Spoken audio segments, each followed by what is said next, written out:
On the morning of August 26, 2026, a wall of water and debris tore through the Jirong border crossing between Nepal and Tibet.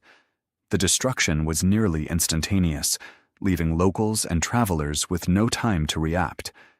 Search teams have recovered 350 bodies, while another 1,400 people remain unaccounted for. Because this valley serves as a major Himalayan trekking route, the list of the missing includes hundreds of international tourists who were forced to escape the mud by riding in the bucket of a backhoe.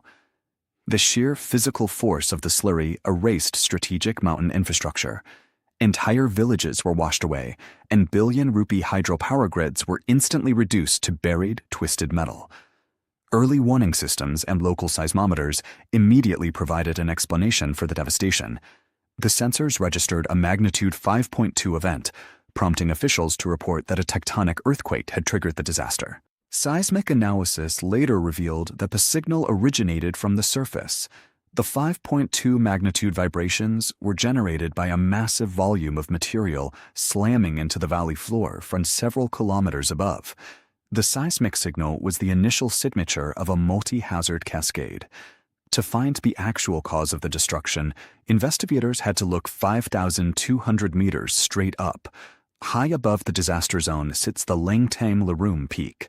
This high-altitude region is warming at an extreme rate of 0.31 degrees per decade, vastly outpacing the global average. As the atmosphere heats up, valley glaciers retreat rapidly. This recession leaves massive, heavy blocks of ice disconnected from the main glacier, clinging precariously to the steep rock faces. These massive ice blocks stay anchored to the mountain through basal friction. However, thawing permafrost and increased meltwater act as a dangerous lubricant. Water begins seeping into the bedrock, severely weakening the friction that holds thousands of tons of ice in place. Under these compromised conditions, failure becomes inevitable. A 0.2 square kilometer block of the glacier cleanly snapped off the mountain face, completely detaching from the rock. The severed block of ice and rock went into a terrifying freefall, plunging down a vertical drop of 1,200 meters toward the river valley below. When this mountain-sized block finally struck the valley floor, the kinetic force of the impact shook the ground so violently that it perfect magnitude 5.2 earthquake.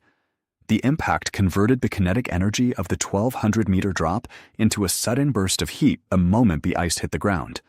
This chart shows how that spike in thermal energy flash melted a massive volume of the fallen ice in mere seconds. That sudden surge of water didn't stay pure. It mixed violently with pulverized rock and loose river sediment, thickening into a dense, highly destructive slurry.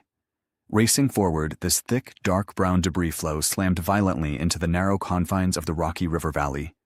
It temporarily dammed the natural flow of water, building up immense, unsustainable hydraulic pressure behind a wall of mud. The temporary dam quickly, catastrophically ruptured. Water and debris burst through the bottleneck at a peak flow rate of 5,850 cubic meters per second.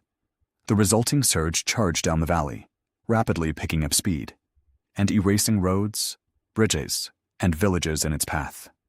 A localized fracture on a remote peak dictated the behavior of the entire river system. In these multi-hazard cascades, each failure feeds the next, creating a volume of debris and a speed of flow that simple rainfall cannot produce. Downstream, near the confluence of the Chochenkola and Puraput-Sanpho rivers, the crisis is far from over. The events of August 26th left a lingering trap. As the initial debris flow slowed, it choked the river system entirely, creating a barrier lake. These are highly unstable, temporary bodies of water held back only by loose landslide rubble. This graph tracks the immediate danger. The newly formed barrier lake already holds 2 million cubic meters of water, and an additional 3 million cubic meters are projected to flow in over the next 72 hours. The intense water pressure pushes the loose debris toward an imminent secondary breach. Downstream communities are actively evacuating, and the persistent threat of another flash flood has brought recovery efforts to a complete standstill. Reaching these threatened zones is a logistical nightmare. The total destruction of critical border infrastructure at Jirong has completely severed the routes international rescue teams rely on to deliver heavy equipment and aid. The conditions that destroyed the Bote Koshi Valley exist worldwide.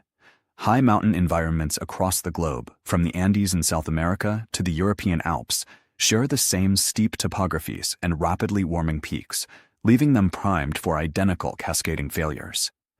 The Nepal-Tibet flood clearly demonstrates a physical reality of our warming atmosphere.